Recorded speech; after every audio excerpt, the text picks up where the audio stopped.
அருணாச்சலம் என்கிற ஒரு இளைஞன் லாக்அப் டெத் மரணங்கள் நேற்றைய தினம் தமிழகத்தை உலுக்கியதே.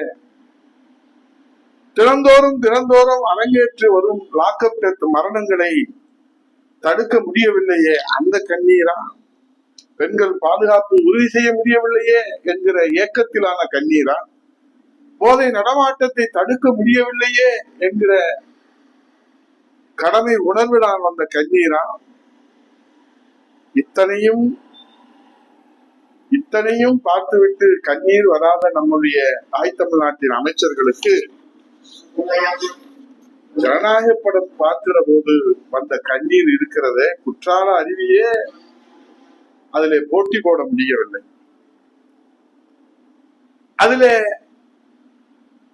பஞ்ச் டயலாக் வசனங்கள், நம்ம பாதுகாப்பில் தளபதி இல்ல சார், தளபதி பாதுகாப்புலாம் நாம இருக்கிறோம்.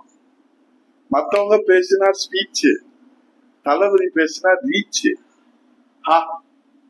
திருக்குறள் ஐயன் வள்ளுவர் 8000 ஆண்டுகளுக்கு முன்னால் சொன்னாரே, எப்பொருள் யாராவாய் கேட்பினும் அப்பொருள் மெய்ப்பொருள் காண்பது அறிவு.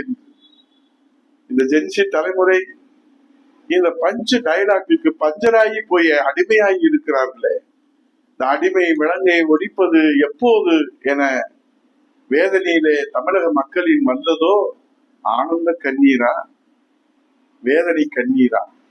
விடை தெரியாமல் விழிபிதுங்கி நிற்கிறதே தமிழகம், விடை தெரியாமல் விழிபிதுங்கி நிற்கிறதே தமிழகம்.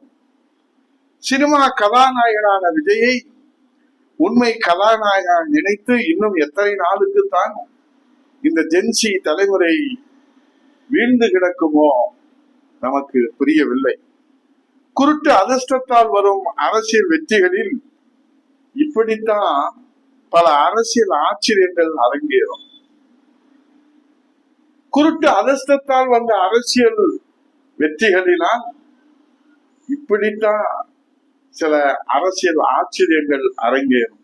அதுதான் நேற்று அரங்கேற்றம் ஆகியிருக்கிறது ஜனநாயகன் திரைப்படம். அதுதான் அரசியல் ஆச்சரியம். முதல்வர் முதல் அமைச்சர் வரை ஆளுங்கட்சிக்கு மட்டுமல்ல, இந்த நாட்டிற்கே அறிவிக்கப்படாத அரசு விடுமுறையை அமல்படுத்திய வரலாறை இந்த தமிழகம் பார்த்ததுண்டா? இன்னும் அரசியல் ஆச்சரியங்கள் காத்திருக்கிறது. நமக்கு பொறுத்திருந்துதான் பார்க்க வேண்டும். காலம் நல்ல தீர்ப்பை வழங்கும். அப்போது ஜென்சி தலைமுறைக்கு வசீகரம் எது, வாழ்க்கை எது, கவர்ச்சி எது, கவனம் எது என்பது புரியும்.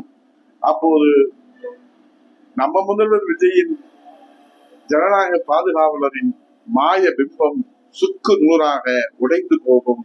பொறுத்திருந்து பார்ப்போம். நன்றி, வணக்கம்.